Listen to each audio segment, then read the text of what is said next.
Sir అతని accounts seize చేయాలి. అలాగే ఇన్‌స్టాకి కూడా మెసేజ్ చేయడం జరిగింది. అతని అకౌంట్స్ లాగిన్స్ ఇవ్వమంటూ అని. అలాగే కొంతమంది యూట్యూబర్స్, ఇన్‌ఫ్లుయెన్సర్స్ రమాబాయ్ గానీ, బన్నీ సన్నీ యాదవ్ గానీ వీళ్ళంతా అంటున్నారు కదా! అన్‌ఫాలో కొట్టండి, అన్‌సబ్‌స్క్రైబ్ చేయండి ఇదంతా. బయ్యాస్ అని ఏదో మాట్లాడే అవును. కంటెంట్ విన్నారా? హ్మ్. ఆ అబ్బాయి మాట్లాడేది మంచిగా అవును. ఉందా? హ్మ్. మరి అలాంటప్పుడు అతని అకౌంట్లు కూడా సీజ్ చేయాలి. అసలు అసలు ఇన్‌స్టాగ్రామ్ వాళ్ళకి ఇన్‌స్టాలే ఐడీలే ఉండకూడదు. హ్మ్. అసలు జీవితాంతం వాళ్ళకి ఇన్‌స్టా ఐడీలు ఉండకుండా తీసేయాలి. హ్మ్. అక్కడ కూడా చూస్తే ఎవరో ఒక అబ్బాయి ఉంటాడు బాడీ బిల్డర్, తన పేరు ఏదో ఉంది, నవీన్ గోల్డెన్. హ్మ్. మరి అలాంటప్పుడు ఆ అబ్బాయి అయితే లైవ్‌లోనే అమ్మాయిలకి న్యూడ్ అవును. ఫోటోలు పంపించి అది పెద్ద పెట్టాడు. రచ్చ అయింది. హ్మ్. మరి అలాంటి వాళ్ళ గురించి మరి ఈ విధవలు మాట్లాడరే? హ్మ్. అలాంటి వాళ్ళని ఎందుకు మరి నిలదీయలేదు మరి? హ్మ్. కదా! ఎక్కడికి పోయారు? ఏ బొక్కలో దూరారు మరి అప్పుడు వీళ్ళందరూ. హ్మ్. ఏంటంటే డబ్బులు సంపాదించడం కోసం, ఫేమస్ అవ్వడం కోసం మేము హ్మ్. నిత్యం మీడియాలో ఉండాలి. ప్రజలు మమ్మల్ని చూడాలి. మేము ఏదో ఒక హాట్ టాపిక్‌తో ముందుకొచ్చేయాలి. అమ్మ ఓకే. బాబోయ్! మేము ఈ పోటీ ప్రపంచంలో బ్రతకాలంటే ఇవన్నీ చేస్తేనే బ్రతకగలం అని హ్మ్. చెప్పేసి ఏదో రోజుకొక రంగు పూసుకుంటూ బ్రతికేస్తున్నారు. హ్మ్. బ్రతకండి. కానీ ఒక నిజాన్ని నిర్భయంగా చెప్పే వ్యక్తిని మీరు ఆపేస్తే హ్మ్. మీరు సమాజానికి ద్రోహం చేసిన వాళ్ళు అవుతారు. హ్మ్. మీకు అప్పటికప్పుడు ఇన్‌స్టంట్‌గా స్వలాభం జరగొచ్చు. కానీ హ్మ్. మీరు సమాజానికి ద్రోహం చేసిన వాళ్ళు అవుతారు. సో, హ్మ్. దయచేసి నిజాన్ని నిర్భయంగా మాట్లాడాలి అనుకున్న వాళ్ళకి మీరు వాక్ స్వాతంత్రపు హక్కుని వాళ్ళని ఉపయోగించుకోనివ్వండి. మీరు ఓకే. ఎలాగో ఏడవలేరు. హ్మ్. చేసేవాళ్ళనన్నా చేయనివ్వండి. అంటే అట్లా ఇన్‌స్టా లాగిన్స్ అడగొచ్చంటారా సార్? ఈడెందుకు అడుగుతారండి? వీడికి ఏం అధికారం ఉంది? హ్మ్. ఇన్‌స్టా వాడు అసలు దిగుతారా? ఇలా ఇవన్నీ అసలు హ్మ్. చూడు ఫస్ట్ ఈళ్ళకి సంబంధించిన అవును. మెయిల్స్‌ని గూడా. హ్మ్. వాడికి కావాల్సింది ఏంటి? వ్యూవర్‌షిప్ కావాలి. హ్మ్. ఇన్‌స్టంట్ ఏంటి? బిజినెస్. అవును. ఈడు ఈ ఈ గొట్టంగాడి వల్ల అయితదా బిజినెస్? హ్మ్. హ్మ్. కదా! సో, అలాంటప్పుడు ఆళ్ళకెందుకు ఇస్తారు? సో, అలాంటివి జరగవండి. హ్మ్. నాన్ విష్ణు గారి మీద ఎటువంటి చర్య జరగదు. హ్మ్. ఒకవేళ అవన్నీ గూడా నాన్ కాగ్నిజబుల్ కేసులు. So, okay. వాటిలో ఆయన ఫైన్ కడతావి. మరి వీళ్ళ మీద అయిన కేసుల గురించి కూడా మాట్లాడాలి. హ్మ్. క్రైస్తవ మహిళలు గానీ, హిందువులు గానీ, ముస్లిమ్స్ గానీ, మరి ఈ కరాటే కళ్యాణ్ గారి మీద పెట్టిన కేసులు రిపోర్ట్‌లేవి? హ్మ్. రాధాను మోహన్ దాస్ మీద అయిన ఎఫ్ఐఆర్ రిపోర్ట్‌లేవి? వాళ్ళ మీద ఏమి యాక్షన్ తీసుకున్నారు? ఓకే. కరుణాకర్ సుగుణ, లలిత్ మీద హ్మ్. ఇట్లా ఇప్పుడు కొత్తగా ప్రియా చౌదరి అని కొత్తగా వచ్చింది ఒక ఆవిడ. హ్మ్. నాకు చూస్తే చాలా ఆవిడ నాకనిపించింది. అయ్యో! ఈవిడ గూడా సరైన సెక్యులరిస్ట్‌గా మాట్లాడలేకపోతుందేంటి? హ్మ్. హిందుత్వం, హిందుత్వం అంటుందేంటి? హ్మ్. హిందుత్వం అంటే అమ్మా ప్రియా చౌదరి గారు, హ్మ్. మీరు గూడా శూద్రుల కిందకే వస్తారు. ఓకే. మీరు గూడా బాధింపబడ్డ వర్గమే. హ్మ్. దయచేసి ఫస్టు సత్యాన్ని తెలుసుకోండి. సత్యమైన మార్గంలోకి రండి. మీరు ఓకే. సత్యాన్ని ప్రచారం చేయండి. హ్మ్. ఏదో మీడియా ముందుకొచ్చేసి మీడియాని పెట్టుకొని, మీడియా ఛానల్స్ పెట్టుకొని, మేము హ్మ్. ఏది మాట్లాడినా జనం వినేస్తారంటే ఓకే. నవ్వుల పాలవుతారు. సో, హ్మ్. నిజాన్ని నిర్భయంగా మాట్లాడండి. మీరు మాట్లాడే దానివల్ల ఉపయోగం సమాజానికి జరగాలి. మనం ఒక స్టేట్మెంట్ పాస్ చేస్తున్నాం అంటే ఒక వర్గాన్ని అది ఇన్స్పైర్ చేయాలి. హ్మ్. అంతేగాని ఒక వర్గాన్ని అది ప్రొవోక్ చేయకూడదు. ఓకే. సో, దయచేసి హిందువులు మరి క్రైస్తవ ముస్లింల మీద దాడులు చేస్తున్న హిందువులు కూడా మీరు ప్రశ్నించాలి మరి. ఓకే. మీకు మనస్సాక్షి ఉంటే. హ్మ్. అక్కడ జరుగుతున్న దాడులను కూడా మీరు తిట్టాలి. హ్మ్. వాటిని కూడా మీరు ఖండించాలి. అప్పుడే కదా మీరు మానవతా దృక్పథం కలిగిన వాళ్ళు అనిపించుకుంటారు. సో, హ్మ్. ఈ చాలా విషయాలున్నాయండి. సో, హ్మ్. ఈ విషయాలన్నిట్లో కూడా నాకు ఖచ్చితమైన సపోర్టు నా అన్వేషణ నాకుంటుంది. సరే అతను అందరూ చేసే నాన్ వేషనని తిడుతుంటే మీరు మాత్రం ఎందుకు సపోర్ట్ ఎందుకు చేస్తారు? తిడుతున్నారు మీకు నాన్ 1,00,00,000 వేషనని? ఇచ్చారంట నాన్ వేషన నిజమేనా? ఒక బెంజ్ కార్ కొనిచ్చారండి. బెంజ్. ఒక బెంజ్ కార్ కొనిచ్చారు. హ్మ్. జూబ్లీ హిల్స్‌లో ఒక ఫ్లాట్ కొనిచ్చారు. ఓకే. సో, అందుకని ఆయన కేసులు డీల్ చేస్తారు. ఓకే. ఎవరండి చెప్పింది నాన్ వెజ్‌న నాకు ₹1,00,00,000 ఇచ్చారని? సో, హ్మ్. అనుకుంటే అనుకోనివ్వండి. హ్మ్. పర్వాలేదు. ఇప్పుడు నాన్ వెజ్‌న నాకు ₹1,00,00,000 ఇచ్చిందంటే సంతోషమే. హ్మ్. ఒకవేళ ఇస్తే నా అకౌంట్‌లోనే ఉంటాయి కదా! హ్మ్. సరే అనుకోనివ్వండి. అనుకోవడమే కదా!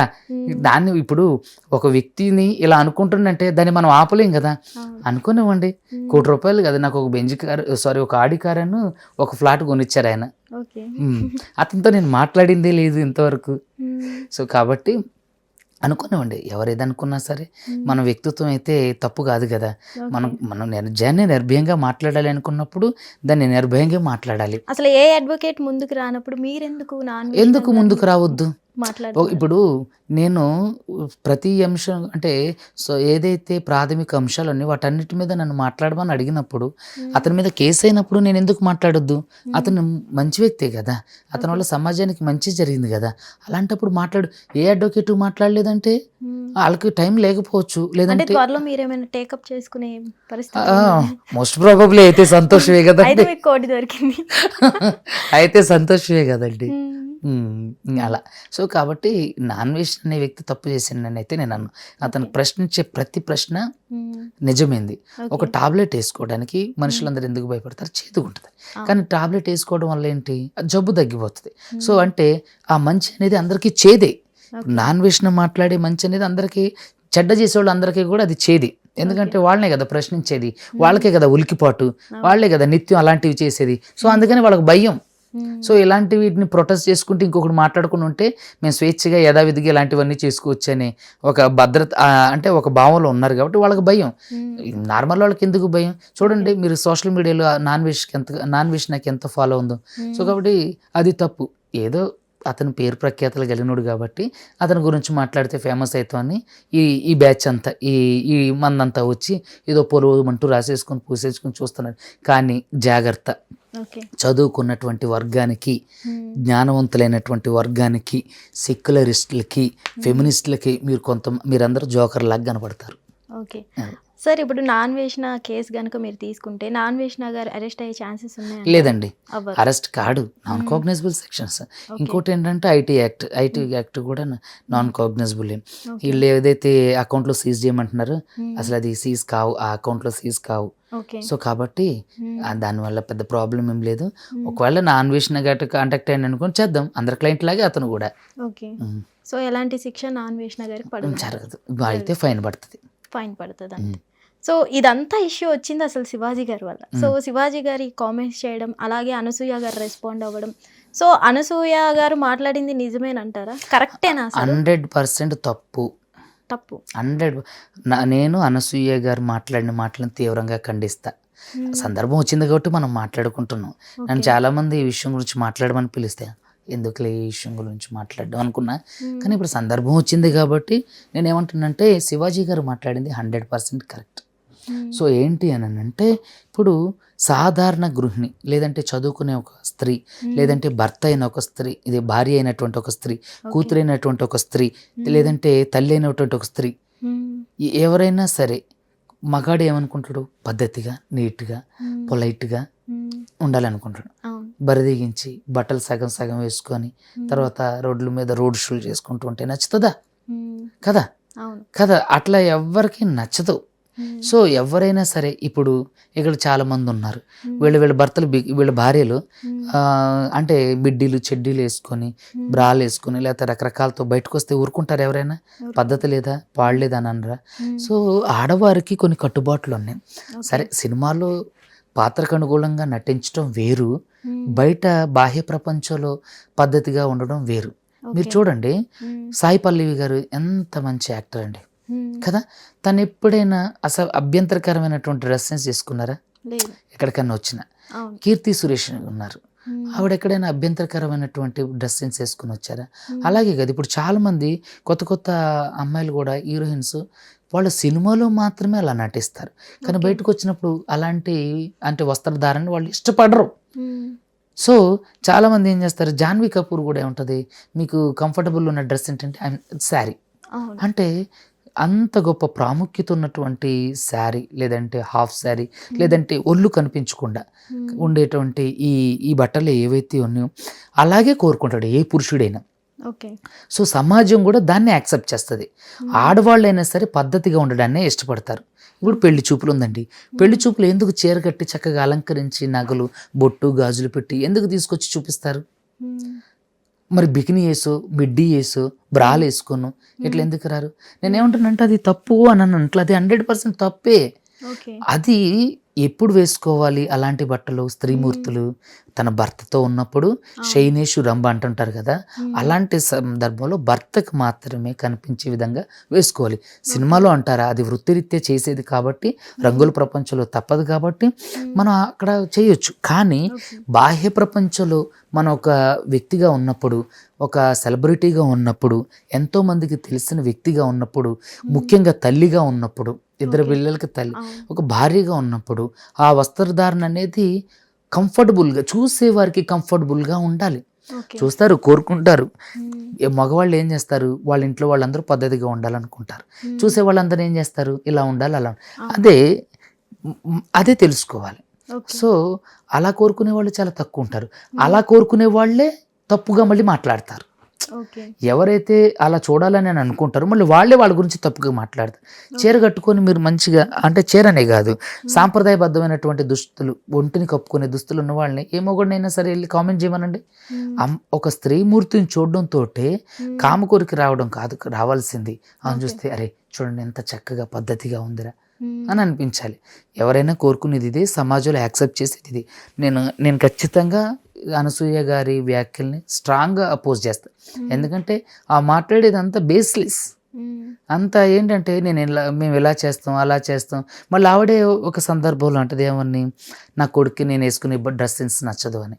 అంటే అది నచ్చలేదు అని అంటే బాలేదనే కదా అర్థం. ఒక కొడుకైనా, లేదంటే ఒక తమ్ముడైనా, లేదంటే తండ్రి అయినా అలాంటి పరిస్థితులు, లేదంటే అలాంటి దుస్తుల్లో వాళ్ళని చూసినప్పుడు వాళ్ళు ఎంత అన్కంఫర్టబుల్గా ఫీల్ అవుతారు. అంటే ట్రెడిషనల్ వేర్ వేసుకున్నా రేపులు జరుగుతున్నాయి, సో వాళ్ళు చూడడంలోనే తప్పు ఉంది కానీ మేము వేసుకోవడంలో తప్పు లేదు అని చెప్పడం జరుగుతుంది కదా. చూడండి, చూడడంలోనే తప్పు ఉంది, వేసుకోవడంలో తప్పు లేదు అని అంటారు, అంతేనా? ఇప్పుడు మీరు ఒక వస్తువుని ఎప్పుడు కోరుకుంటారు? చూసినప్పుడు ఆ వస్తువు ఎలా అనిపిస్తే మీరు కోరుకుంటారు? అట్రాక్టివ్గా అనిపిస్తేనే కదా. సో ఒక బికినీ వేసుకున్న అమ్మాయిని ఎక్కువ మంది కామెంట్ చేస్తారా? ఒక శారీ వేసుకుని వెళ్తున్న అమ్మాయిని ఎక్కువ మంది కామెంట్ చేస్తారా? అంటే వీడు అట్రాక్ట్ అవ్వడానికి కారణమే మీరు కదా. అంటే మీరు ఆ వస్త్రధారణ, అంటే మీరు అతనికి ఆలోచన కలిగిస్తేనే కదా అతను కోరుకునేది. సో మరి అలాంటప్పుడు తప్పెవరిది? కోరుకునేవాడుదా? ఆడు కోరుకునేటట్లు మీరు ప్రొవోక్ చేస్తున్నటువంటి వాళ్ళదా? ఆన్సర్ చేయండి కదా. సో అలాంటప్పుడు తప్పు చూసేవాడిది కాదు, వాడు చూసి కోరిక కలిగేటట్లు ప్రవర్తించే మీది తప్పు. ఇప్పుడు ఉప్పల్ బాలను చూడడంతో పాపం తను చాలా మంచోడు. నేను చాలా ఎప్పుడన్నా మైండ్ రిఫ్రెష్మెంట్ అవ్వాలన్నా ఏదన్నా ఉన్నప్పుడన్నా మా మిస్సెస్, మేము, మా పిల్లలు ఉప్పల్ బాలు కామెడీ వీడియోస్ చూస్తుంటాం. ఎందుకు? అతను ఆ వే ఆఫ్ దాంట్లో సో అలా చెయ్యాలి నా కుటుంబంలో వాళ్ళని నేను అనుకుంటానా? కదా. అంటే అతను అలా చేస్తుండే కాబట్టే మేము అతని వీడియోలు చూసి సంతోషపడుతున్నాం. సో అంటే అతను అలా చేయకోకుండా అతను ఎవరికి తెలియదు కదా. అలాగే అనసూయ గారు అలా చేసుకోకుని నేను ఇలాగే వేసుకుంటా, మై బాడీ మై చాయిస్ అంటే దట్స్ యువర్ ఓన్ ఒపీనియన్. కానీ మీరు శివాజీ గారు మాట్లాడిన మాటల్ని ఇట్లా మాట్లాడడం అనేది అది నిజంగా రెడిక్యులస్, అది తప్పు. అసలు ఎప్పుడు కూడా మై బాడీ మై చాయిస్ అంటారు, ఓకే ఇట్స్ ఓకే. కానీ బట్టల విషయంలో పద్ధతిగా ఉండండి. సరే ఇది ఒక ఛానల్లో అంటారా, లేదంటే ఒక మూవీలో అంటారా, ఒక ప్రమోషన్లో అంటారా, ఓకే వేసుకోండి తప్పలేదు. ఎందుకంటే అది వృత్తిపరమైనటువంటి ధర్మం కాబట్టి దాంట్లో వేసుకున్నా పర్వాలేదు. మరి పెద్ద పెద్ద బడా హీరోయిన్లు, లేదంటే పెద్ద పెద్ద పేరు ప్రఖ్యాతులు కలిగిన వాళ్ళు ఎందుకని చక్కగా బుద్ధిగా ఉంటారు? ఎందుకు వీళ్ళు ఎలా చేస్తున్నారు? అంటే వాళ్ళ స్త్రీమూర్తులు కదా, వాళ్ళు ఫేమస్ కదా. మరి వాళ్ళకి కాంట్రవర్సీ కానప్పుడు ఎందుకు అనసూయ గారి కాంట్రవర్సీ అవుతారు? ఆడవాళ్ళని ఏదన్నా మాట్లాడినా మరి ఆడవాళ్ళు, మరి బెంగళూరులో టెక్కీని చంపేసింది వాళ్ళ ఆవిడ, దాని గురించి ఎందుకు మాట్లాడలేదు? కుక్కర్లో ఉడకబెట్టే మనిషిని భర్తను చంపేసింది. ఏదో ఈవిడ సంఘ సంస్కర్త అయినట్లుగా ఏదో పూసేసుకుని మాట్లాడుతుంటది. ఏంటో అర్థం కాని మనుషులు వీళ్ళంతా బ్రతుకు తెరుకు పోటుకు ఒక వేషం వేసుకునేలాగా అనిపిస్తుంటారు నాకు. హిట్ టీవీ యాప్, ఇందులో short news, live news, entertainment shows, movies, digital magazines తో పాటు మీ జిల్లా వార్తలను కూడా ఫ్రీగా చూడొచ్చు. ఇంకెందుకు ఆలస్యం, వెంటనే హిట్ టీవీ యాప్ ని డౌన్లోడ్ చేసుకుని ఫ్రీగా ఎంటర్టైన్మెంట్ పొందండి. Hit TV app, hit TV app, please download hit TV app. Hit TV app ని ఫ్రీగా డౌన్లోడ్ చేసుకొని ఎంజాయ్ చేయండి. మీకు నచ్చిన ఎంటర్టైన్మెంట్ కోసం హిట్ టీవీ యాప్ ని ఫ్రీగా డౌన్లోడ్ చేసుకొని ఎంజాయ్ చేయండి. హిట్ టీవీ యాప్ ని డౌన్లోడ్ చేసుకుని ఆస్వాదించండి, ఆశీర్వదించండి. ఇంతమంది సెలబ్రిటీలు హిట్ టీవీ యాప్ ని డౌన్లోడ్ చేసుకోండి అని చెప్తున్నారంటే ఎంత మంచి యాప్ ఆలోచించండి. అమెరికాలో చదవాలనుకునే వాళ్ళకి విశ్వసనీయమైన పేరు మన శౌర్య కన్సల్టెన్సీ. UK లో 1 year masters, UK లో 1 year masters, 2 years work permit up to 5 years visa. Contact Saurya Consultancy. Contact 89851 89851.